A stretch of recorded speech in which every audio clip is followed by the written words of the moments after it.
सर्वप्रथम जय भीम, जय शिवराय, जय लवजी.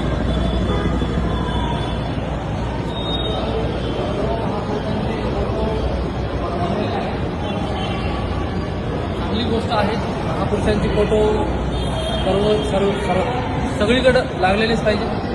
पण ते एक मी आल्यानंतर नोटीस केली एक गोष्ट, इथं लोकशाही अण्णाभाऊ साठेंचा फोटो नाही. ठीक आहे, त्यांच्याकडून लावला गेला नसेल किंवा जाणीवपूर्वक लावला नसेल, तर मी एसटी महामंडळानं ज्यांनी हे ज्या शिष्टमंडळाने हे लावलेलं आहे एसटी महामंडळ, तुम्हाला मी सांगतोय की इथं 10 दिवसामध्ये लोकशाही अण्णाभाऊ साठेंचा फोटो लावा. जर 10 दिवसात लोकशाही अण्णाभाऊ साठेंचा फोटो लावला नाही तर मी स्वतः शानवीर इथं ह्या महापुरुषा जिथं लावलेले आहे तिथंच मी लोकशाही अण्णाभाऊ साठेंचाही फोटो आणून स्वतः लावीन.